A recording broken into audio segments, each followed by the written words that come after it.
আপনারা সবাই তো ঢাকা 10-এর অধিবাসী, তাই না? আমারও কিন্তু ঢাকা 10-এর সাথে একটা আত্মীয়তার সম্পর্ক আছে, জানেন তো নাকি? আমিও কিন্তু আপনাদের এলাকারই বলা যায় অর্ধেক অধিবাসী, এই ধানমন্ডির। আচ্ছা, এখন ভাইরা, উপস্থিত মা বোনেরা, আজকে এই যে নির্বাচনী জনসভা, এই নির্বাচনী জনসভায় আমরা অনেক কথা বলতে পারি, আমাদের রাজনৈতিক প্রতিপক্ষ সম্পর্কে অনেক কথা আমরা বলতে পারি, বিভিন্ন জন সম্পর্কে। কিন্তু যদি আমরা এদের সম্পর্কে শুধু বলে যাই, তাতে কি জনগণ বা দেশের কোনো লাভ হবে? জনগণের দেশের লাভ হবে না।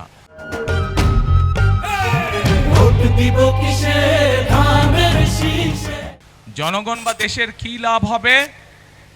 যখন জনগণের ভাগ্য পরিবর্তনের জন্য কোনো পরিকল্পনা থাকবে, কর্মসূচি থাকবে একটি রাজনৈতিক দলের, এবং সে যখন সেই কর্মসূচি এবং পরিকল্পনা জনগণের সামনে তুলে ধরবে এবং জনগণ সেটি বিবেচনা করে তাকে যখন রাষ্ট্র পরিচালনার দায়িত্ব দিবে, তার ফলে যখন জনগণের ভাগ্যের পরিবর্তন হবে, ধীরে ধীরে শুরু হবে, তখনই জনগণের লাভ হবে।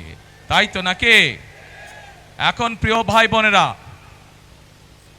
এই মুহূর্তে বাংলাদেশে যেই রাজনৈতিক যতগুলো দল আছে, তার মধ্যে আপনারা চিন্তা করে দেখুন, বাংলাদেশের মধ্যে একমাত্র এই মুহূর্তে বিএনপি, বাংলাদেশ জাতীয়তাবাদী দল, তারাই কিন্তু বাংলাদেশের নারীদের কিভাবে স্বাবলম্বী করে গড়ে তুলতে চায়, কিভাবে তাদেরকে শিক্ষিত করে গড়ে তুলতে চায়, সেই কর্মসূচি এবং পরিকল্পনা আছে।